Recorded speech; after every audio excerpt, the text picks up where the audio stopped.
সারা দেশের বিভিন্ন কেন্দ্রের নির্বাচনী ফলাফল একটু একটু করে আসতে শুরু করেছে। বেশ কয়েকটি নির্বাচনের কেন্দ্রের ফলাফলও হাতে চলে এসেছে। এর মধ্যে ঝিনাইদহ ১ আসনে বেসরকারিভাবে বিএনপির প্রার্থী এগিয়ে আছেন, সেটাও জানানো হয়েছে। তবে সব বা সারা দেশের যে ফলাফলটা যেখান থেকে সরকারিভাবে ঘোষণা হবে ইসি কার্যালয়, সেখানে আছেন সহকর্মী মিয়া আমিরুল। এখন পর্যন্ত কি ইসি কার্যালয়ে বিভিন্ন কেন্দ্রের ফলাফল আসতে শুরু করেছে নাকি কিনা, সবশেষ কি তথ্য আছে আপনার কাছে জানাবেন?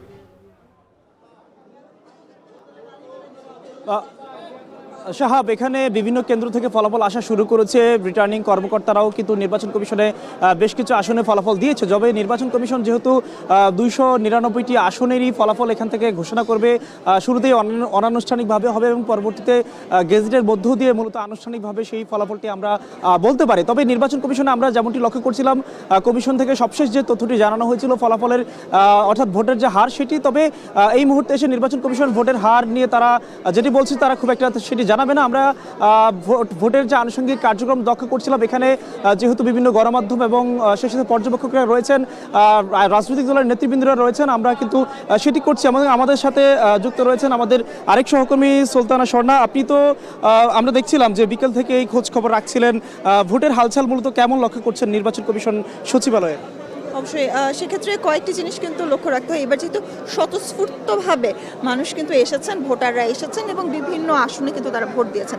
কেন্দ্রগুলোতে কিন্তু আমরা দেখেছি সারাদিনই কিন্তু সকাল 7:30 থেকে বিকাল 4:30 পর্যন্ত কিন্তু কেন্দ্রগুলোতে অনেক যেহেতু ভোট এসেছে, সেক্ষেত্রে অনানুষ্ঠানিকভাবে যদি বলি, ইসির পক্ষ থেকে কিন্তু জানানো হচ্ছে 62% কাছাকাছি কিন্তু ভোট পুরো দেশেই কাস্ট করেছে। সেক্ষেত্রে এই ভোটগুলো কেন্দ্র থেকে আসলে হিসেব নিকেশ করে এখানে আসতে, অর্থাৎ চূড়ান্ত যে ভোটের ফলাফল সেটি আসতে কিন্তু কিছুটা সময় লেগে যাবে, এমন আভাস কিন্তু আমাদের বিকেলে দেওয়া হয়েছে। এখানে বিভিন্ন রাজনৈতিক দলের প্রতিনিধিরা তারা এসেছে, স্বাভাবিকভাবেই বোঝা যাচ্ছে যে নির্বাচন কমিশনের পক্ষ থেকে কিছু একটা জানানো হয়েছে, কিংবা আমরাও আজ করছি যে হয়তো কিছুক্ষণের মধ্যে ব্রিফিং শুরু হবে। তবে ব্রিফিংয়ের মধ্য দিয়ে আপনি তো খোঁজখবর রাখছিলেন বিভিন্ন আসনের, কি মনে হচ্ছে আসলে কোন দল এগিয়ে রয়েছে? সেটি আসলে বলা কিছুটা জটিল, কারণ সকল আসনে কিন্তু, অর্থাৎ একটি আসনে কিন্তু অনেকগুলো কেন্দ্র থাকে। সেই প্রত্যেকটি কেন্দ্রর কিন্তু ফল আমরা এখনো চূড়ান্ত ফল আমরা পাইনি প্রথমত, এবং বেসরকারিভাবে আমরা বিচ্ছিন্নভাবে কিছু ফলাফল পাচ্ছি। কিন্তু যতক্ষণ পর্যন্ত না নির্বাচন কমিশন থেকে সেটিকে ঘোষণা দেওয়া হচ্ছে, আমাদের কিন্তু কোনো দলকে আসলে এগিয়ে নেওয়াটা কিছুটা আমাদের গণমাধ্যম কর্মীদের জন্য কিন্তু চ্যালেঞ্জিং।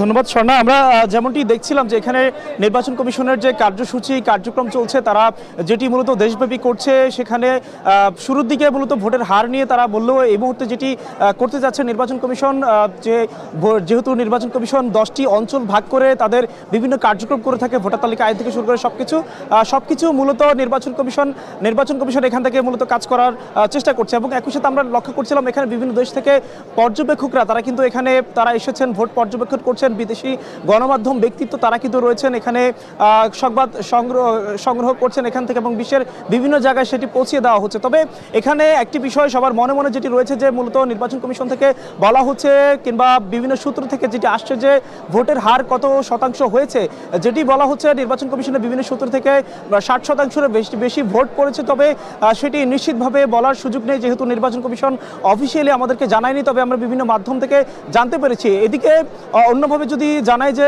যেহেতু বিভিন্ন কেন্দ্র থেকে, অর্থাৎ প্রিসাইডিং কর্মকর্তা দপ্তর থেকে ফলাফলটি বিভিন্ন মাধ্যম হয়ে সহকারী রিটার্নিং কর্মকর্তার মাধ্যমে রিটার্নিং কর্মকর্তার মধ্য দিয়ে মূলত নির্বাচন কমিশনে আসবে, এবং নির্বাচন কমিশন সচিবালয় থেকে মূলত আনুষ্ঠানিকভাবে এটি ঘোষণা করা হবে। অর্থাৎ আমরা যেই মঞ্চের সামনে দাঁড়িয়ে রয়েছি, এটি ফলাফল যেমনইভাবে এখানে ফলাফল সংগ্রহ করা হচ্ছে, তেমনইভাবে কিন্তু মূলত নির্বাচন কমিশনের পক্ষ থেকে এখানে ব্রিফিংয়ের মধ্য দিয়ে মূলত নির্বাচন কমিশন সচিব রয়েছেন, যে সিনিয়র সচিব আক্তার আহমেদ, তিনি কিন্তু সেই ফলাফলটি ঘোষণা করবেন। আজকে সকাল থেকে যেমনটি লক্ষ্য করছিলাম, ভোটের আবহ সেটি ঘিরে মূলত প্রধান নির্বাচন কমিশনার তিনি কথা বলেছিলেন, সিনিয়র সচিব কথা বলেছিলেন, সেই সাথে অন্যান্য যে কমিশনার রয়েছে তারাও কিন্তু কথা বলেছিল, বিভিন্ন কেন্দ্রে গিয়ে তারা কথা বলেছিলেন। যেটি বলা হচ্ছে যে নির্বাচন কমিশন এই মুহূর্তে এসে, কিংবা নির্বাচন কমিশনের আজকে যে নির্বাচন আয়োজন সেটি ঘিরে আমরা লক্ষ্য করছিলাম বিভিন্ন রাজনৈতিক দলের প্রতিনিধিরা তারা কিন্তু নির্বাচন কমিশনকে স্বাগত জানিয়েছেন, এবং একই সাথে প্রধান উপদেষ্টা দপ্তর থেকে কিন্তু তাকে স্বাগত জানানো হয়েছে নির্বাচন কমিশনের কার্যক্রম ঘিরে। অর্থাৎ বলা যেতেই পারে যে বিগত 3টি নির্বাচন ঘিরে মানুষের যে হতাশা ছিল কিংবা নির্বাচন কমিশন ঘিরে মানুষের যে প্রশ্ন ছিল, নির্বাচন কমিশন ঘিরে মানুষের যে প্রশ্নবিদ্ধ জায়গায় রাখা হয়েছিল নির্বাচন কমিশনকে, সেটি অনেকটা তারা কেটে উঠছে পেরেছে বলে তারা কিন্তু এটি বলছে। সাহাব, আমার কাছে এই ছিল এখনকার সবশেষ, আপনাকে পরবর্তীতে আরও বিস্তারিত জানাতে পারবো। সাহাব। ইসি কার্যালয়, যেখান থেকে চূড়ান্ত ভোটের ফলাফল আমরা সবাই জানতে পারবো, সেখান থেকে বিস্তারিত তথ্য জানাচ্ছিলেন সহকর্মী মিয়া আমিরুল।